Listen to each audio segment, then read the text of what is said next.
Looks like the rand finally capitulated yesterday, headed up to 7 rand 3 against the dollar, the biggest two-day fall, well, the biggest one-day fall in 2 years, and it's something we've been waiting for because it had proved very resilient, but prior to yesterday. Good morning, Stephen. Yes, absolutely. For the past preceding trading sessions, in fact, the past preceding 8 trading sessions, the rand kind of was trading quite consistently between kind of the 683 up to the 696 sort of range, and eventually yesterday we broke out of that to the top side, and that was really as a result of growing fears that we might see some of those Japanese investors starting to liquidate some of their carry trade positions, dashi bonds, call them what you like, but the fear is that they might need to rein in some of those foreign investments so as to help them manage some of the liquidity squeeze and associated pressures with last week's earthquake. Now, the fact that we have crossed, although we're back at 697 this morning, the fact that we have crossed that 7 rand level, do you think that opens up the currency to further weakness, Michael? Yeah, I think so. You know, as I say, we have been oscillating within that range for quite some time now, and the fact that we broke out of that to the top side does bode ill for the rand, in our opinion. I think there will be further liquidation of these carry trades from Japan, and there's still a lot of uncertainty and risk aversion floating around in the market out there because we're not quite sure the extent of the damage of the third largest economy in the world. So I think that the rand remains on the back foot, especially with commodity prices also having dipped a bit lower. So we would be selling into any kind of temporary rand strength at this stage. How about taking a look at the slightly longer term, though? We had the FOMC meeting over in New York last night. Them maintaining that very easy monetary policy they have at this stage. We also had the Bank of Japan on Monday extending its asset buying program. So do you think in the longer term we could see this search for yield resume? Yeah, I think that one of the big factors for the rand in 2010, the reasons for its phenomenal performance was because of this global liquidity that was washing around out there. And those conditions haven't really sort of gone away. As you say, monetary conditions remain very accommodative and are likely to do so for some time. We've got the ECB as a bit of an outlier there, looking to maybe hike rates next month. But for the most of the developed markets, we've seen rates remaining pretty low by historical standards.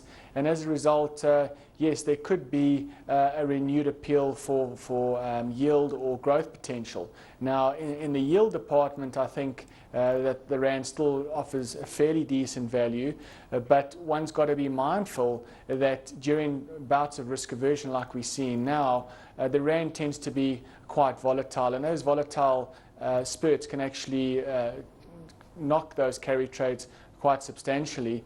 And then from the growth perspective, South Africa's GDP recovery is not occurring as rapidly as a lot of those other emerging markets. So I don't think the rand is in the front of the queue with regards to that global liquidity that might remain in place for a while, but it could very well limit the extent to which the rand will probably depreciate over the coming months.